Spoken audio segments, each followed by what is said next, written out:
Bienvenue à tous les amoureux de Jésus-Christ, c'est l'apôtre Harmonie, je vous aime très fort, ravie de revenir avec une vidéo encore plus instructive, une vidéo qui va nous permettre d'avoir une certaine réflexion. Donc on est le 2, le 2 décembre, donc ça y est, la dernière ligne droite avant la fin de l'année. Plein de personnes, bon, ceux qui sont consciencieux, donc vont faire un peu le bilan de leur année, le bilan de leur vie, le bilan avec le Seigneur, le bilan par rapport au travail, par rapport aux enfants, à l'éducation des enfants, le bilan par rapport à plein de choses, pour ceux qui ont quelque chose à, on va dire, à faire de leur vie, parce que d'autres, bon, s'en foutent, d'autres personnes ne vont pas se remettre en question. Donc, comme vous le savez, donc c'est la fin d'année, Noël, bonne année. C'est surtout les deux fêtes qui occasionnent énormément d'hypocrisie au sein de la famille, au sein de l'entourage, au sein des amis, enfin tout ce que vous voulez, quoi. Et tout. Donc la question aujourd'hui, est-ce que je veux encourager? Est-ce que cette fête-là doit être une opportunité pour que j'encourage encore l'hypocrisie, que j'encourage encore la malhonnêteté, j'encourage encore le manque de soumission, de repentance? C'est la question que moi-même je me pose et je vous invite aussi à vous poser si ça vous intéresse bien sûr. En tant que chrétien, on devrait vraiment être... Ça, c'est un avis personnel. En tant que chrétien, on devrait se remettre en question. Je veux dire, là, c'est la fin de l'année. Allez, je fais le bilan de ma vie. Est-ce que j'ai marché selon la volonté de Dieu? Quelles sont des choses que j'ai faites qui n'ont pas plu à Dieu, que je devrais améliorer pour l'année prochaine? Qu'est-ce que j'ai envie de faire pour l'année prochaine? Quelles décisions? Voilà, vraiment revoir tout, revoir le bilan. Et la question que j'ai aujourd'hui, c'est... Pourquoi Dieu n'est pas, je m'adresse à toi chrétien, pourquoi Dieu n'est pas une raison suffisante pour toi pour que tu sois repentant, pour que tu puisses ne plus être un récidiviste dans tout le mal que tu fais? Pourquoi Dieu n'est pas une raison suffisante pour que tu puisses enfin te conduire comme il faut? Parce que tu dis que tu es chrétien, mais à chaque fois qu'il faut que tu le prouves dans tes actes, tu échoues. Parce que tu veux absolument faire ce que toi tu veux. Parce que tu veux absolument que Dieu s'aligne dans ta volonté. Bien-aimé dans le Seigneur, on ne trompe pas Dieu. Et je vous invite aujourd'hui vraiment à réfléchir. Qu'est-ce que tu ne veux plus encourager pendant ce mois de décembre, là, le dernier mois de l'année? Quel bilan tu fais de cette année et qu'est-ce que tu décides de faire pour l'année prochaine? Je vais vous donner des versets à méditer comme on le fait toujours et toujours à l'écoute du Saint-Esprit bien sûr. Donc, ah oui, avant j'ai oublié. Donc vous nous retrouverez donc sur Facebook en tapant Apôtre Olivier Cambola officiel, toujours sur Facebook Apôtre Harmonie, moi, et sur YouTube donc pour avoir toujours nos enregistrements, les vidéos.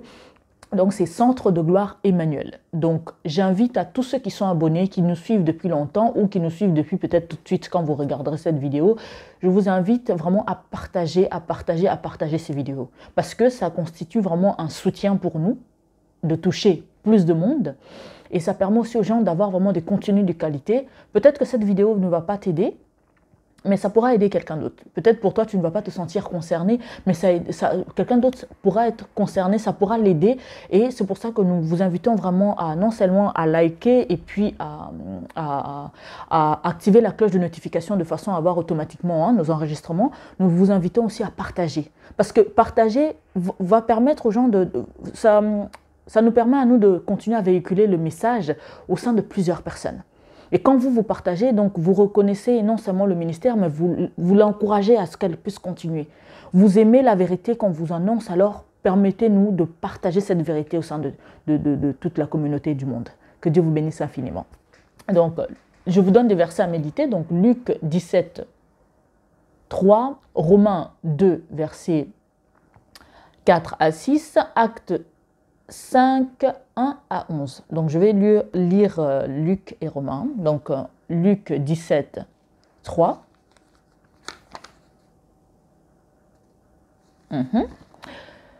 Luc 17, 3.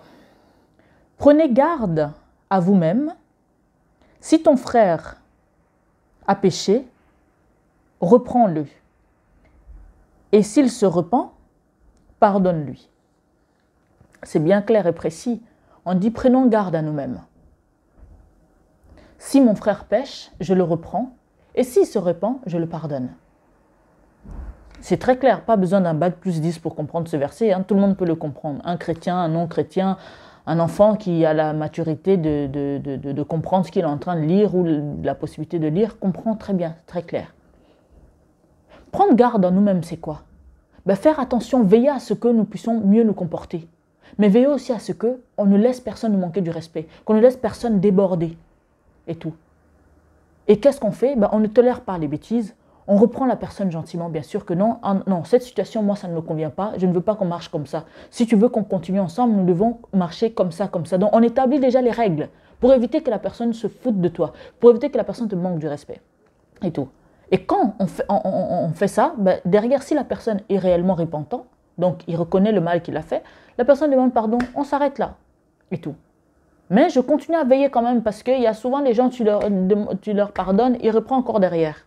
Donc c'est vraiment très important de veiller sur ça. Et tout. Et je vais vous lire un autre verset. Hein. Donc, ah oui, en plus, hein, donc pour reprendre le Luc 17, hein, verset 3, je vais le reprendre. Prenez garde à vous-même. Si ton frère a péché, reprends-le, et s'il se repent, pardonne-lui. C'est bien dit, s'il se repent, pardonne-lui. Mais s'il ne se repent pas, je fais quoi? Donc je n'ai pas à lui pardonner. Faites très attention. Donc, et gardez ce verset que je viens de lire en tête. Hein. Donc, on continue, donc Romains 2, 4 à 6.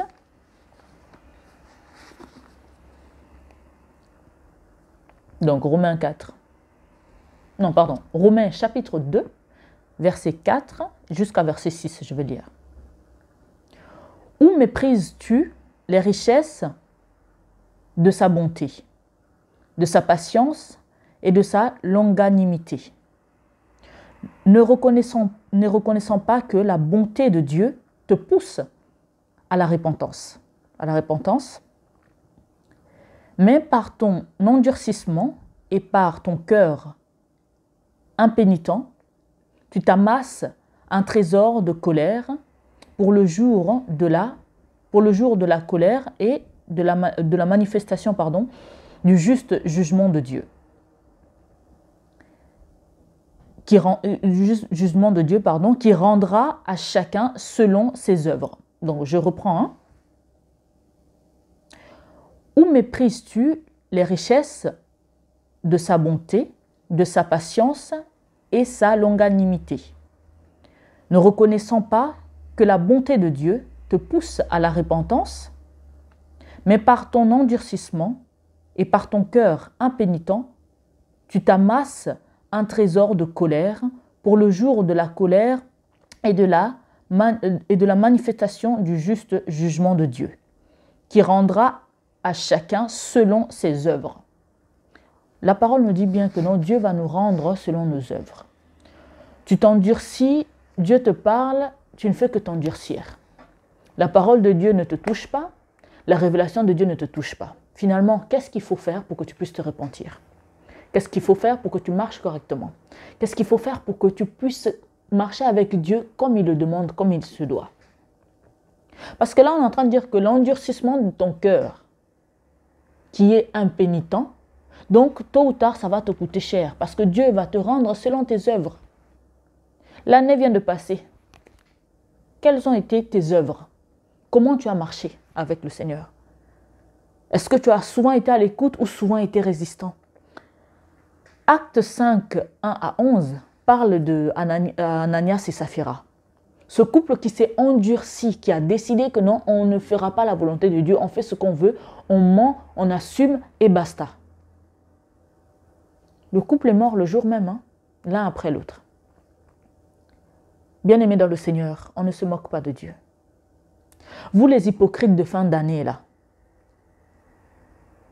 que toute l'année, tout ce que Dieu t'a demandé de faire, tu as refusé de faire. Il t'a demandé de demander pardon, tu as refusé. Tu n'as fait que récidiver dans toutes les bêtises possibles. Tu n'as pas écouté le Seigneur. Mais qu'est-ce que tu veux faire pour la suite? Comment tu peux prétendre encore être chrétien et vouloir marcher avec le Seigneur? Être chrétien, ce n'est pas un titre, hein? C'est un mode de vie, c'est un comportement, c'est une façon de vivre. Quand on parle des fruits de l'esprit, la gentillesse, toutes les bonnes choses, mais ce n'est pas juste pour faire joli. C'est parce qu'un enfant de Dieu qui manque tout ça ne peut pas fonctionner avec Dieu. Je viens conseiller quelqu'un aujourd'hui qui va se sentir concerné. Ou pas, hein, peut-être que vous n'allez pas vous sentir concerné, mais en tout cas à ceux qui le seront. Bientôt c'est Noël, bientôt c'est Nouvel An.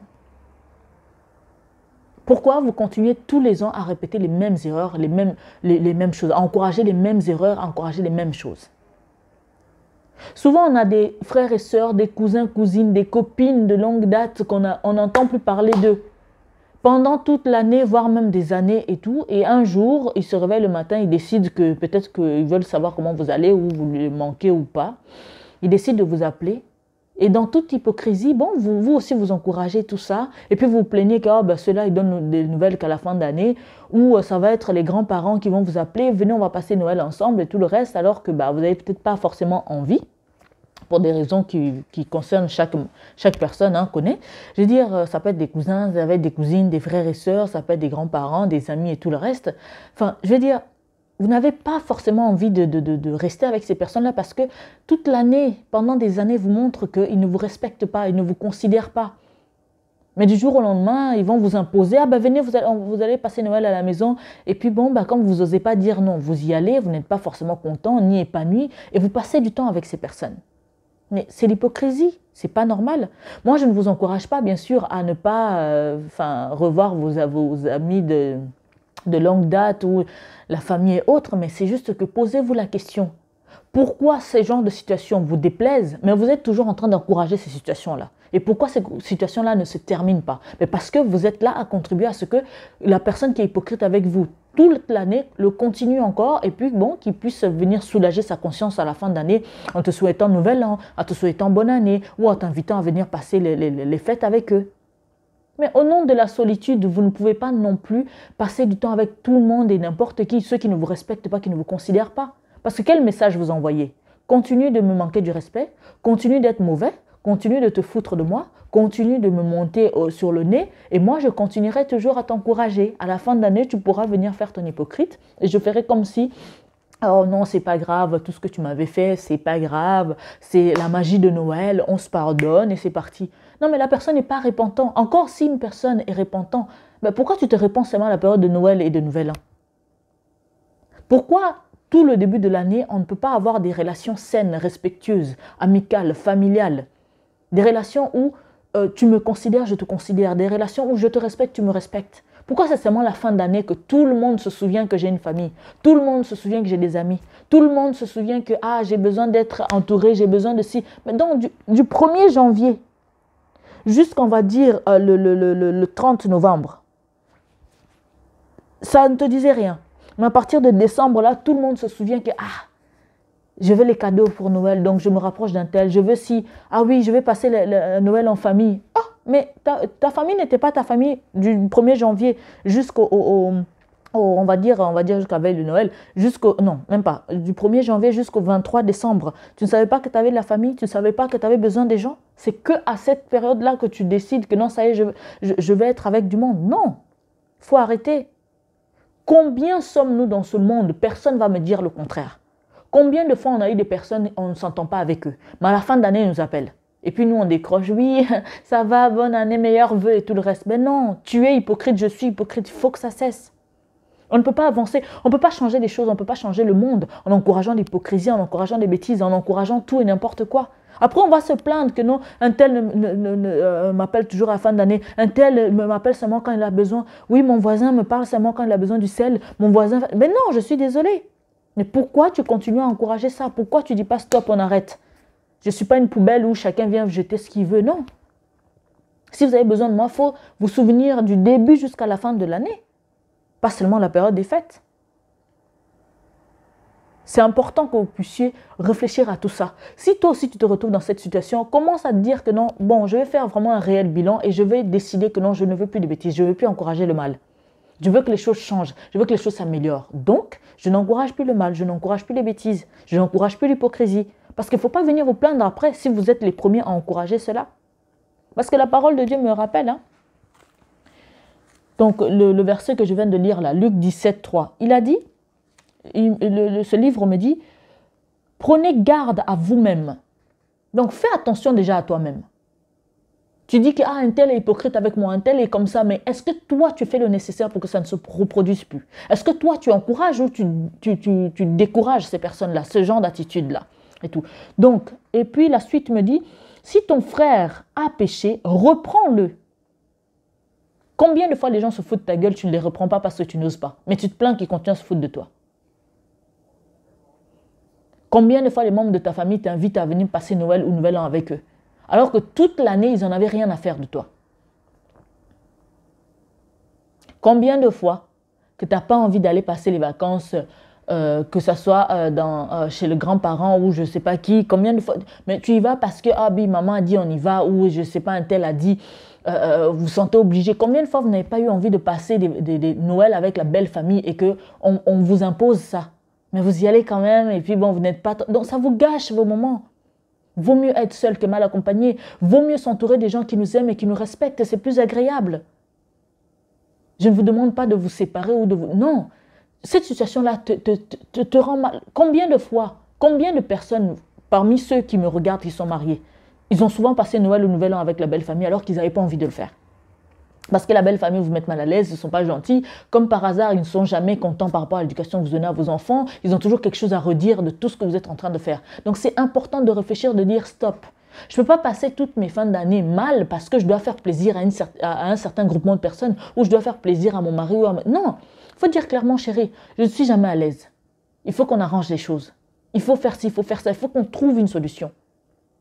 Parce que l'hypocrisie de fin d'année, de Noël, là, moi en tout cas, j'ai réglé ce problème. Et tout. Je suis quelqu'un, je fonctionne. Je ne suis pas injuste.